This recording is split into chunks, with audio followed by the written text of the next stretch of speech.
गुरुमुखो, आज का सत्संग बहुत ही लाभकारी है। सभी गुरुमुख ध्यान पूर्वक सुने और लाभ उठाएं। गुरुमुखो, यह बात सर्वदा स्मरण रखनी चाहिए कि सच्चे ब्रह्म ज्ञान की प्राप्ति यदि कहीं से जीव को प्राप्त हो सकती है तो वह केवल पूर्ण रूहानी संत सद्गुरु से। इन मानसिक विकारों की प्रमाद भरी निंदा से जीव को पूर्ण पुरुषों के अतिरिक्त कोई नहीं जगा सकता। इस शाश्वत अवस्था की उपलब्धि जब भी होगी तो संतों की दया से होगी। यह तो प्राकृतिक नियम सबके देखने में आता है कि जो मनुष्य स्वयं जाग रहा हो तभी वह दूसरों को भी निद्रा से जागृत अवस्था में ला सकता है, लेकिन जो स्वयं ही नींद में बेसुध पड़ा है वह अन्य किसी को क्या जगा पाएगा।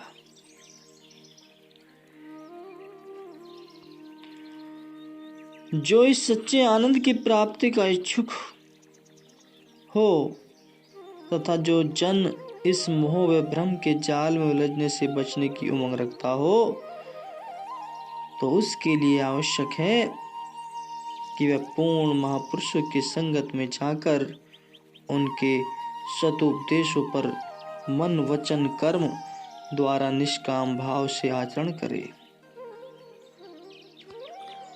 सेवक जिस प्रकार की भावना का त्याग कर सद्गुरु को पाना चाहता है तब सद्गुरु भी शिष्य की भावना अनुसार उसे वैसा ही बना देते हैं। संत सद्गुरु सर्व समर्थ हैं। उनके चरणों में जीव जितना जितना आपा भाव मिटाएगा तो सद्गुरु भी उस शिष्य को वैसे ही उच्च भक्ति की दात देकर माला माल कर देंगे। संत सहजोबाई जी वाणी में स्पष्ट करती हैं कि चरण दास समरथ गुरु सर्व अंग तेहि माही, जैसे को तैसा मिले रीता छाड़े नाही। मतलब आवश्यकता है सद्गुरु के चरणों में अहंता मिटाने की। जितना जितना जीव सद्गुरु के वचनों पर आचरण करेगा वह उनके पवित्र ध्यान में अपना मन लगाएगा, फलस्वरूप उतना ही आत्मिक प्रकाश जीव के घट में जगमगा उठेगा। तब ऐसे चेतन जीवों को दुख सुख व हर्ष शोक सब समान प्रतीत होते हैं। गुरुमुखो, विधाता द्वारा रचित जितनी भी यह द्वंद्व में सृष्टि है इसमें प्रत्येक वस्तु के भंडार भरे पड़े हैं। यह तो जीव की अपनी रुचि है कि चाहे वह किसी भी वस्तु को अपनाए जहां पर उसमें माया की झिलमिलाहट दृष्टिगोचर होती है वहां पर भक्ति का अमृत फल भी इसी संसार रूपी बाजार से उपलब्ध होता है। इसलिए विचारवान तथा ज्ञानवान सज्जन माया के भ्रम में न पड़कर भक्ति की ही इच्छा करते हैं, जिसका परिणाम यह होता है कि उस मनुष्य को भक्ति की प्राप्ति होने पर किसी वस्तु की कमी नहीं रह जाती। जैसा कि इस छोटी सी कहानी से स्पष्ट है, गुरुमुखो ध्यान पूर्वक सुने। किसी देश में एक धर्मात्मा राजा रहता था। यद्यपि उसे जब सुख ऐश्वर्य उपलब्ध थे, परंतु विधाता के खेल निराले होते हैं कि उसकी गोद सूनी थी। वह संतान का मुख देखने के लिए बहुत लालायित रहता था। इसलिए उसने मन में धारणा कर रखी थी कि जिस दिन मेरे घर में संतान होगी तब मैं उस खुशी में अपनी समस्त प्रजा को पुरस्कार दूंगा। समयानुसार भगवान सबकी मनोकामना पूर्ण कर देता है। अतः विधाता ने उसकी यह पुकार सुन ली, अर्थात राजा के घर में पुत्र ने जन्म लिया। अपने प्राण के अनुसार राजा ने अपनी प्रजा को प्रसन्न करने के लिए यह योजना बनाई। एक मैदान में बड़ा भारी बाजार लगाया और उसमें हर प्रकार की विलासिता के सामानों की अनेकों दुकानें सजा दी। खाने पीने के भांति भांति के पकवान, सुख भोग के विविध साधन, सब प्रकार के घटिया बढ़िया वस्त्र, धन संपत्ति के अंबार, हीरे जवाहरात और अनन्याय सब प्रकार की वस्तुएं इस बाजार में करीने से लगा दी गई कि साधारण से साधारण और ऊंचे से ऊंचे दर्जे की ऐसी कोई वस्तु शेष न रही जो कि इस बाजार में दिखाई न दे रही हो। उसके बाद सारे नगर में घोषित कर दिया गया कि इस बाजार में आने वाले प्रत्येक मनुष्य को केवल आज के लिए यह छूट दी जाती है कि वह जिस वस्तु को एक बार छू लेगा वही उसे बिना मूल्य प्राप्त हो जाएगी। राजा का ऐसा अनोखा विचार सुन दर्शकों के समूह उस बाजार में आने लगे और उन अनेकों पदार्थों में से अपनी रुचि की चीजें खोजने लगे, क्योंकि एक ही दिन एक ही बार एक वस्तु को छूने की छूट दी गई थी। इसलिए उसकी प्रजा ने शीघ्रता से अपनी रुचि की वस्तु को छूना शुरू कर दिया। मूल्य देने का तो वहां प्रश्न ही नहीं था, वहां तो केवल छूने ही की देर थी कि वस्तु अपनी हो जाती। लोगों ने इस सुनहरे अवसर का अपनी इच्छा अनुसार लाभ उठाना शुरू कर दिया। भाव यह है कि जैसी जैसी जिसकी इच्छा थी वह वही वस्तु ले जाने लगा। किसी प्रकार की रोकथाम तो नहीं थी। राजा साहिब भी उसी बाजार में एक ऊंचे स्थान पर बहुमूल्य सिंहासन पर विराजमान होकर यह सब कौतुक अपनी आंखों से देख रहे थे। जब इसी प्रकार लोग भांति भांति के सामान उठाते जा रहे थे, तभी एक मनुष्य जो कि बुद्धिमान और विचारवानों की संगति में बैठने वाला था तथा सत्संगी था, वहां आया। बाजार की चहल पहल और सुंदरता को देखकर आश्चर्यचकित हुआ। लोगों से पूछा, यह क्या मामला है? अनेकों बढ़िया दुकानें सजी हुई हैं और अनेकों सामान ले जाने वाले ग्राहक हैं, परंतु मूल्य लेने वाला दुकानदार कोई नहीं है। उसके ऐसा पूछने पर लोगों ने राजा की घोषणा का वृत्तांत कह सुनाया और उससे भी कहा कि वह भी इच्छानुसार एक वस्तु को छू ले। परंतु यह नया व्यक्ति भावुक न था, प्रत्युत्तर गंभीर स्वभाव का था। वह बाजार में घूम फिरकर सबको तू देखता रहा तथा प्रत्येक वस्तु का परीक्षण देखभाल कर उस पर सोचता और विचार करता रहा। इस प्रकार काफी देर तक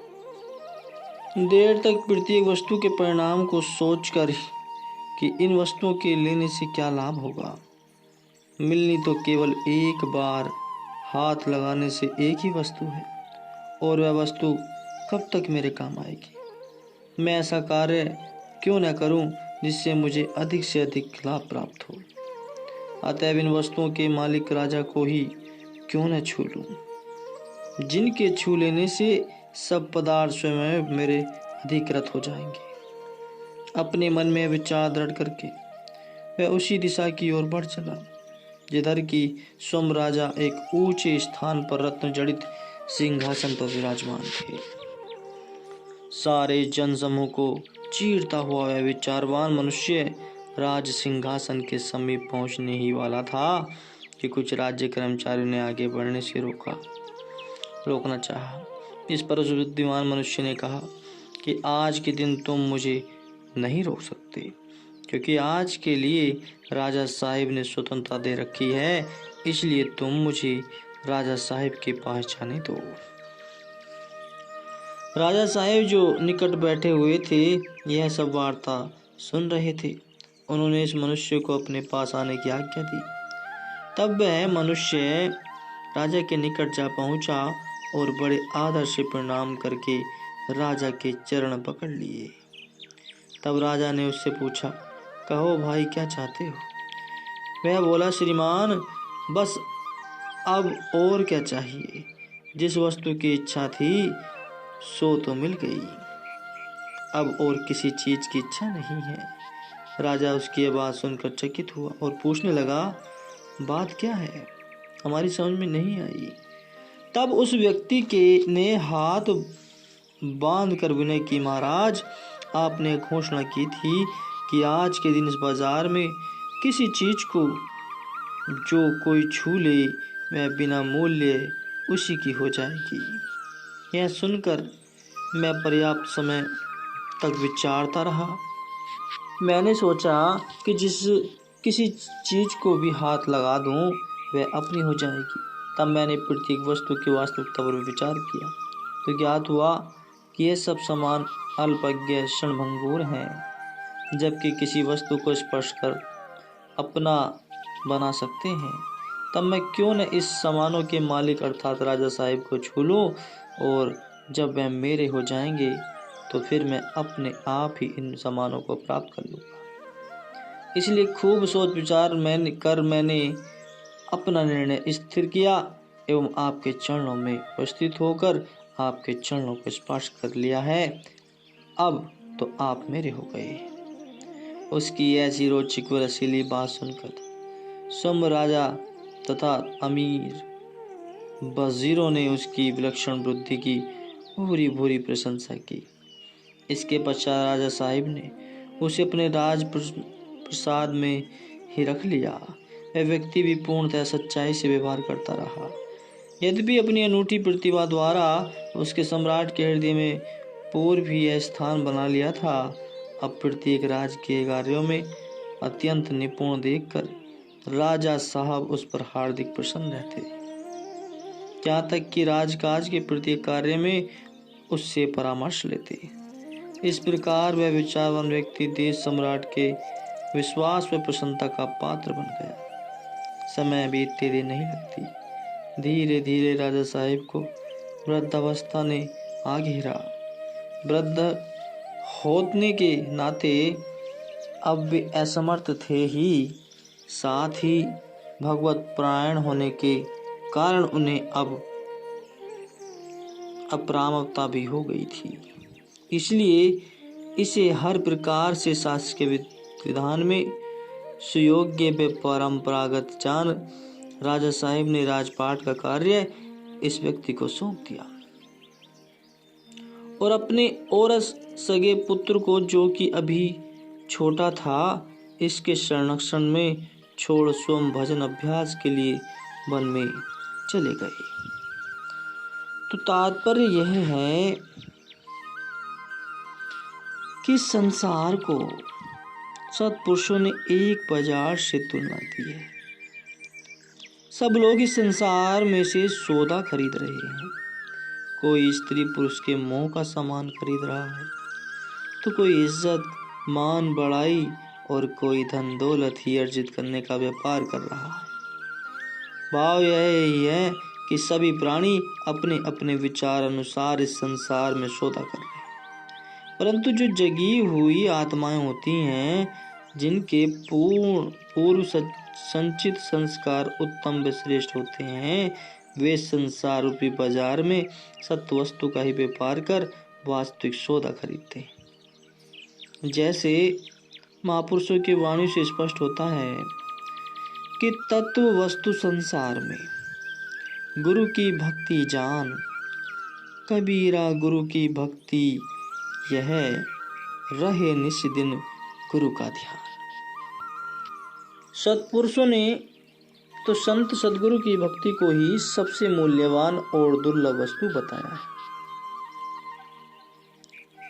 इसलिए सज्जन पुरुष अपने मन को वे अपने विचारों को इधर उधर न भटकाकर केवल एक सदगुरु का ही सहारा लेते हैं, क्योंकि स्थान स्थान पर भटकने से व दिल लगाने से लक्ष्य सिद्धि नहीं हो सकती। जैसे इस दोहे से प्रतीत होता है कि एक ही साधे सब साधे, सब साधे सब जाए, जो तू सींचे मूल को फूले फले अधाए। माली एक वृक्ष की ही जड़ में पानी देता है, वो पानी वृक्ष के पत्ते पत्ते तक पहुंच जाता है। इसी प्रकार जो भाग्यशाली जन सब ओर से मन हटाकर एक ही इष्ट देव मालिक के चरणों का सहारा लेते हैं, वे उनकी पावन सेवा करके सच्ची प्रसन्नता के अधिकारी बन जाते हैं। वे प्राणी काल माया के बंधन से स्वतंत्र हो जाते हैं। गीता के 18वें अध्याय में अर्जुन ने भगवान श्री कृष्ण जी से प्रार्थना की कि हे प्रभु, आपने कई प्रकार के योग बताए हैं जिन्हें सुनकर मेरी बुद्धि चकरा गई है। अब बताइए मैं कौन सा योग अपनाऊं। तब भगवान उसको सबसे सरल मार्ग इस प्रकार बताते हैं कि हे अर्जुन, सब कर्म धर्म छोड़कर तू मेरी शरण में आ जा। तब मेरी जिम्मेवारी है कि मैं तुझे संसार रूपी भवसागर से पार कर दूंगा। इसी प्रकार जिस सेवक ने सांसारिक विचारों को दिल से दूर करके केवल पूर्ण तत्ववेता सद्गुरु की शरण लेकर अपने आप को उनके श्री चरण में समर्पित कर दिया है, तो फिर सत्पुरुष भी ऐसे भक्तिनिष्ठ सेवक को भक्ति की दौलत से माला माल कर देते तथा उसको इस भव सिंधु से पार कराने का बीड़ा स्वयं पर ले लेते हैं। प्रमुखों, ईश्वरीय इच्छा अनुसार अपने विचारों को बनाना यह किसी बिरले का काम होता है। आमतौर पर संसारी मनुष्य माया व माया के पदार्थ उपलब्ध होने पर वे संतान की प्राप्ति पर खुशी से फूले नहीं समाते, मगर जब कभी धन संपत्ति हाथ से चली जाए, अपना कोई सगा संबंधी सदैव के लिए बिछुड़ जाए या शरीर में कोई रोग अथवा कष्ट आ जाए, तो संसारी मनुष्य हद से ज्यादा दुखी होते हैं। शास्त्रों का कथन है कि दुख सुख तो मनुष्य को अपने पिछले किए हुए कर्म अनुसार मिलना ही मिलना है। मनुष्य के दुखी होने से प्रकृति के बनाए हुए नियम में कोई घटी बड़ी नहीं होती। फिर मनुष्य को ऐसी अवस्था में दुखी होने से क्या लाभ। और इसी का नाम ही अज्ञानता, दिल का अंधेरा है। अज्ञानी मनुष्य पर जरा तकलीफ आ जाए तो रो रो कर एवं विलाप कर सारी सृष्टि को सिर पर उठा लेता है। विपरीत इसके ज्ञानवान विचारवान मनुष्य स्वाभाविक ही हर काम में प्रसन्नचित्त रहता है। जैसे कि बताया है कि परमात्मा जिस भी अवस्था में रखे उसमें रहना चाहिए। दुख हो, सुख हो, परेशानी हो, जिस अवस्था में परमात्मा रखे उसमें उनकी आज्ञा समझकर स्वीकार करना चाहिए।